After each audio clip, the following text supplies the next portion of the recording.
এই মুহূর্তে বিনিয়োগের জন্য সবচেয়ে লাভজনক মাধ্যম ট্রেজারি বন্ডে কিভাবে বিনিয়োগ করতে হয়। 1 লাখ টাকা থাকলেও কি ট্রেজারি বন্ডে বিনিয়োগ করা যাবে? এই টাকা কি যখন তখন তোলা যাবে? কিংবা এই বন্ডে বিনিয়োগ কতটা ঝুঁকিপূর্ণ? এ ধরনের নানা প্রশ্ন অনেকের মনেই আসে। আর এসবের উত্তর খুঁজতেই ডেইলি স্টারের পার্সোনাল ফাইন্যান্স বিষয়ক আয়োজন স্টার এক্সপ্লেইনস উইথ হাসানে স্বাগতম। খুব সম্প্রতি একটি আয়োজনে আমরা দেখিয়েছিলাম এই মুহূর্তে আপনার সঞ্চিত অর্থ বিনিয়োগের সর্বোত্তম মাধ্যম হচ্ছে ট্রেজারি বন্ড। সেটি হোক সুদের হিসাবে, হোক সেটি করের হিসাবে, সব বিবেচনাতেই সবচেয়ে বড় বিষয় হলো ট্রেজারি বন্ডে বিনিয়োগ সম্পূর্ণ নিরাপদ, যেহেতু সরকার নিজেই এই বন্ড বিক্রি করে থাকে।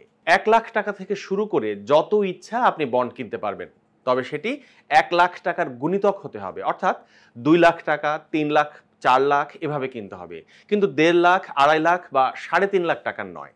প্রশ্ন হচ্ছে আপনি সেখানে কিভাবে বিনিয়োগ করতে পারেন। ট্রেজারি বন্ডে বিনিয়োগের দুটি মাধ্যম রয়েছে। একটি হলো প্রাইমারি ডিলার ব্যাংক থেকে। দেশে 24টি প্রাইমারি ডিলার ব্যাংক রয়েছে, যে ব্যাংকগুলোতে গিয়ে ট্রেজারি বন্ড আপনি কিনতে পারেন। রাষ্ট্রায়ত্ত 4 ব্যাংকের বাইরেও আরও যেসব ব্যাংক প্রাইমারি ডিলার হিসেবে রয়েছে সেগুলো হলো Prime, South East, Uttara, NCC, Jamuna, MTB, Mercantile, AB, National bank, Padma, মেঘনা, Midland, Madhumati, NRB, NRBC, SBAC, Shimanto bank, community bank, Bengal commercial এবং সিটিজেন ব্যাংক। সবচেয়ে ভালো হয় এই ব্যাংকগুলোর প্রধান কার্যালয় কিংবা মতিঝিলের শাখাগুলোতে গিয়ে সংশ্লিষ্ট বিভাগে কথা বললে তারা আপনাকে ট্রেজারি বিল কিভাবে কিনে দিতে হয় সেটি তারা করে দিবেন।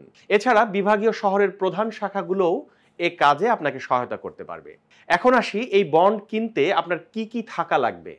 প্রথমত আপনার ওই ব্যাংকে একটি অ্যাকাউন্ট থাকতে হবে, যে অ্যাকাউন্ট থেকে আপনার টাকা কেটে নিয়ে বন্ড কেনা হবে এবং এই অ্যাকাউন্টেই আপনাকে সুদের টাকা দেওয়া হবে। সবশেষে মেয়াদান্তে এই অ্যাকাউন্টেই আপনার বন্ডের টাকা ফেরত দেওয়া হবে।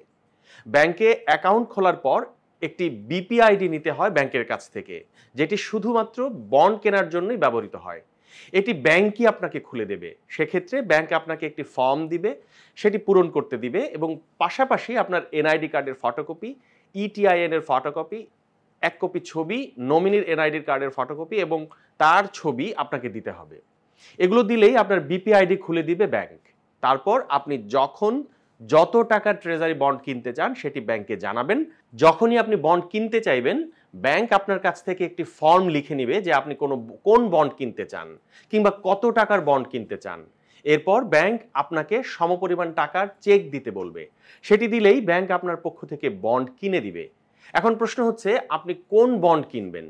3 মাস, 6 মাস এবং 1 বছর মেয়াদি ট্রেজারি বিল এবং 2 বছর, 5 বছর থেকে শুরু করে 20 বছর মেয়াদি ট্রেজারি বন্ড এই মুহূর্তে বিক্রি হচ্ছে।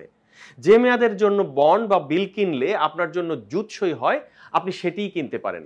তবে মনে রাখতে হবে, বন্ডের মেয়াদ যত বেশি সুদের হারও তত বেশি। এবার আসি, আপনি যে ব্যাংকে বন্ড কিনতে বললেন, আপনি বন্ড কিনতে পারলেন কিনা সেটি বোঝার উপায় কি, কিংবা বন্ডের কি কোনো কাগজপত্র আছে যেগুলি আপনি রাখতে পারেন আপনার সঙ্গে। বন্ড কেনার পর আপনি চাইলে ব্যাংকের কাছ থেকে একটি বন্ড অ্যালটমেন্ট পেপার নিয়ে রাখতে পারেন, যেখানে আপনার বন্ডের ডিটেইলস লেখা থাকবে, যে আপনি কত টাকার বন্ড কিনলেন, কোন ধরনের বন্ড কিনলেন, এ ধরনের নানা তথ্য। ট্রেজারি বন্ড কেনার দ্বিতীয় মাধ্যমটি হলো শেয়ার বাজার। শেয়ার বাজারে যদি আপনার বিও অ্যাকাউন্ট থাকে, তাহলে আপনি আপনার ব্রোকারেজ হাউসকে জানাবেন যে আপনি ট্রেজারি বন্ড কিনতে চান। সেক্ষেত্রে আপনাকে বিও অ্যাকাউন্টে পর্যাপ্ত পরিমাণে টাকা রাখতে হবে। তখন ব্রোকারেজ হাউস আপনার পক্ষ থেকে বিডিংয়ে অংশগ্রহণ করে ট্রেজারি বিল এবং বন্ড কিনে দিবে। যে কোনো বাংলাদেশি নাগরিকই ট্রেজারি বিল ও বন্ড কিনতে পারবেন, অর্থাৎ প্রবাসীরাও এই বিল বন্ড কিনতে পারেন। আর ট্রেজারি বন্ডের সুদ 6 মাস পর পর অ্যাকাউন্টে চলে আসবে। বিলের ক্ষেত্রে যেহেতু মেয়াদ হয় 3 মাস, 6 মাস এবং 1 বছরের, সুতরাং ট্রেজারি বিলের সুদ মেয়াদান্তে মূল টাকা সহ একবারে দেওয়া হয়। ট্রেজারি বন্ডে বিনিয়োগের ক্ষেত্রে সবচেয়ে বেশি যে বিষয়টি মনে রাখা দরকার তা হলো এই বন্ডের বিনিয়োগ মেয়াদান্তে তুলে নেওয়াই সবচেয়ে বেশি ভালো। যেহেতু বন্ডে বিনিয়োগের একটি সুবিধা হলো আপনি বন্ড কেনার পর সুদের হার কমলেও আপনি সুদ পাবেন আপনি যখন কিনেছেন সেই রেটেই। সুতরাং বন্ডে বিনিয়োগের পর মেয়াদ পূর্তি পর্যন্ত ধরে রাখাই সাধারণত লাভজনক। এরপরও যদি কারো মেয়াদ শেষ হওয়ার আগেই বন্ড বিক্রি করতে হয় বা আপনার প্রয়োজন হয় টাকার, সেক্ষেত্রে সংশ্লিষ্ট ব্যাংক কিংবা ব্রোকারেজ হাউসকে জানাতে হবে যে আপনি বন্ড বিক্রি করতে চান। বন্ডের সেকেন্ডারি মার্কেট থাকায় সেখানে আপনি বন্ড বিক্রি করে বিনিয়োগ তুলে নিতে পারবেন, সেই সুযোগ রয়েছে। এর বাইরে ব্যাংক নিজেও বন্ড কিনে রাখতে পারে। ডেইলি স্টারের আপডেটেড নিউজ এবং এ ধরনের আরও ভিডিও পেতে আমাদের ইউটিউব চ্যানেলটি সাবস্ক্রাইব করুন, ফেসবুকে লাইক দিন, কমেন্ট করুন, শেয়ার করুন। সুস্থ থাকুন, ডেইলি স্টারের সঙ্গেই থাকুন।